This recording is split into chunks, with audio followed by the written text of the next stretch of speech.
থাকি, তো নিজের সন্তানগুলি আমাকে ক্ষমা করে দিও। আমি দেখেছি আমার মায়েদের প্রত্যেকের ঘরে গোপাল আছে, তাহলে গোপাল যখন আছে মায়েরা, তাহলে গোপাল সেবাটাও তো তোমাদেরকে দিতে হবে। আজকে যদি আমি বন্ধা হতাম, আমার কোনো সন্তান না থাকতো, তাহলে আমার পিছুটা আর থাকতো না।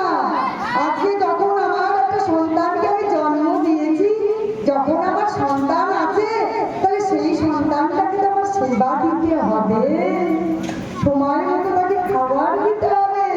আজকে আমি ছোট সন্তান যখন জন্ম দিলাম, বারবার ডাক্তারের কাছে গিয়ে বলছি, ডাক্তারবাবু সেরেলাক খাওয়াবো না লেকটোজিন খাওয়াবো না হরলিক্স খাওয়াবো, উপর দিয়ে নিচ দিয়ে তল দিয়ে খাতে খাতে ছেলের হাগা ধরে গেল, তাই না মা?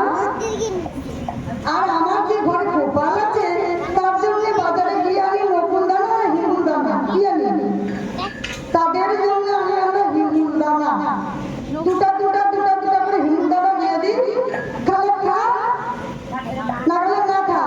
এখন এত ঠান্ডা পড়ে গেছে, আমি ভোরবেলা উঠতে পারবো না।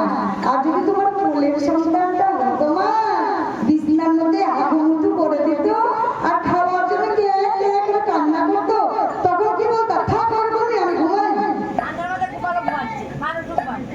না। আমার না, গোপালকে নিজের সন্তান বলে জ্ঞান করতে হবে। সে বলেনি যে আমাকে আলাদা করে তুমি সেবা দাও, তুমি নিজে যেটা সেবা করবে সেটাই আমাকে দাও না, সেই সেবাটাই আমাকে দাও। আর গোবিন্দ হাজার হাজার বছর ধরে বসে থাকে, কোন দিন আমার একটা ভক্ত মুসলিম মা ভক্ত ভরে আমাকে অন্তর থেকে ডাকবে আর অন্তর থেকে আমার পূজা অর্পণ করবে, আমাকে সেবা দিবে, সেই অপেক্ষায় তো গোবিন্দ আমার বসে থাকে। আজ আমরা একটা জন্মে গোবিন্দের জন্য কিছু করতে পারি না। যখন ছিলাম মাতৃগর্ভে তখন বলেছিলাম আমাকে বের করো, বের করে আমি তোমার নাম গুণগান করবো।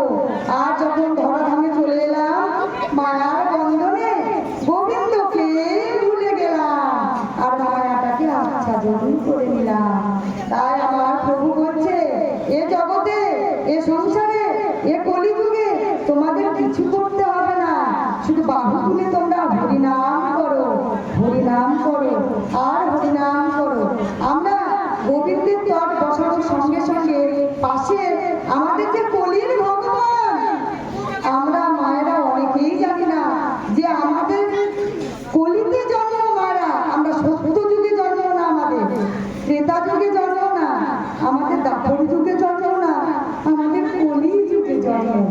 এই কলি যুগে, এই কলি যুগের ভগবান হলো শ্রী চৈতন্য মহাপ্রভু, নিত্যানন্দ প্রভু, অদ্বৈত গদাধর ও শ্রীবাস।